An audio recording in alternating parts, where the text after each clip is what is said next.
these worldly and corporal complications of drug abuse. Those are real, and they devastate lives, and they cause other problems for ourselves, our families, and our community.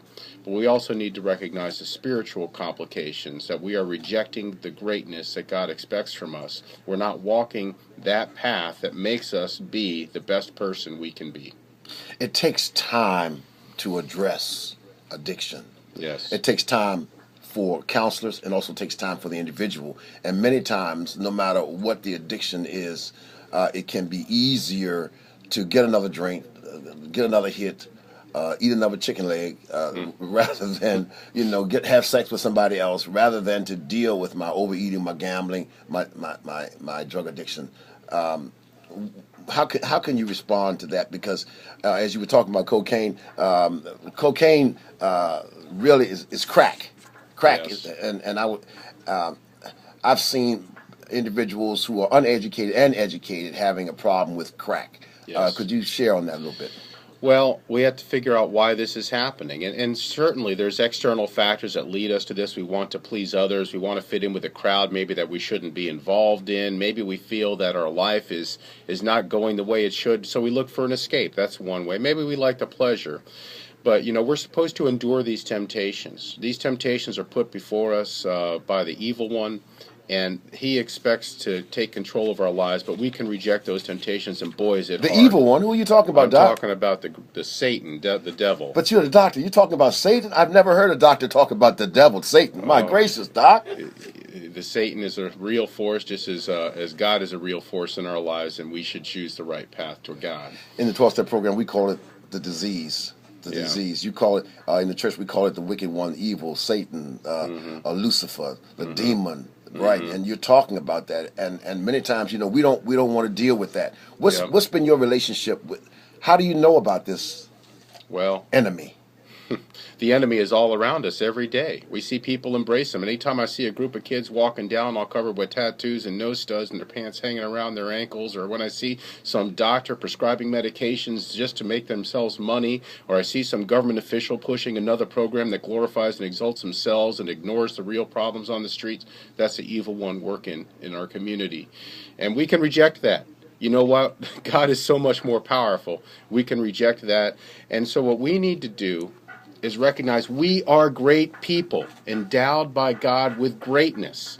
Now, the greatness may be simple as helping a little kid learn how to read. The greatness may be simply helping your grandmother make it through her next illness. The greatness may be simply teaching yourself how to get a job to support your family. That's greatness, okay?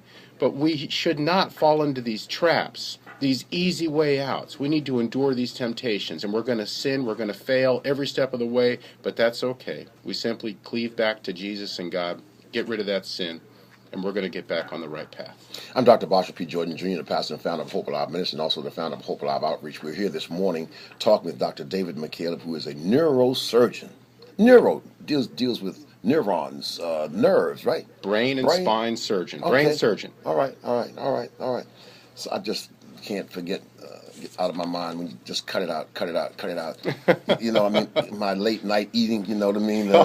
Can you cut that out, Doc? Oh, please? Goodness, I made myself 2 sandwiches the other night at 11 o'clock. I said, well, I deserve this. Oh, I didn't deserve that. Boy, did I regret that. And being in the church, I talk with people and I see some things that are funny, but you really can't laugh at it. A person who's got diabetes, Pastor, I'm not supposed to eat those pork chops, but my wife just makes these great pork chops and I just can't. Well, why are you walking that way? Well, I'm not supposed to eat shrimp, but Pastor, I'll tell you, I went to this cookout and my hands are swollen now, but I can't, but I just... That's obsession. That's addiction. Yeah. Recognize that you have great things to do. And like I had my heart attack at the age of 46 because I was rather obese, and I'm still fighting that battle. And I remember my three little children and my wife, and they need me. They need me there to be there. So I have to endure that temptation. I have to reject that part of my life. So think about the people in your life that you're hurting. And when you've got a family member who's, addicted to alcohol or drugs, reach out to them. Sometimes it just needs someone from the outside to break that cycle And then you've got to sit there and share their pain and endure it. Just like Jesus suffered on the cross for us and bore our pain for us, you need to be there and take a little suffering along with that person to help them get to a new stage in life. You know something I just realized, Doc? Mm-mm. Maybe the reason why you're so sympathetic is because maybe you just might be an addict.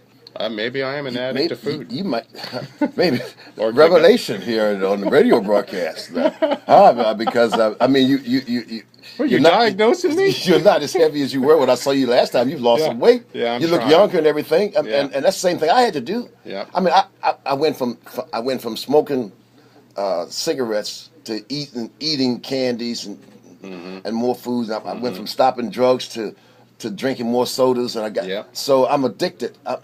And I am an addict, which means I suffer from obsessive and compulsive behavior, which means I can become addicted to anything, Doc. That's right, and it's confession can be such a cleansing. Go ahead and confess. I've Go ahead and already confess, confessed Doc. but I tell you, I have not had to suffer from the terrible addictions of drug and alcohol. Yes. And what I want to see is people embrace their own greatness, recognize that there's several ways to solve these problems, and they usually have to do with yourself, your family, your church, your community, and don't keep turning to the man-made institutions that have been built in the government, the people that exalt themselves.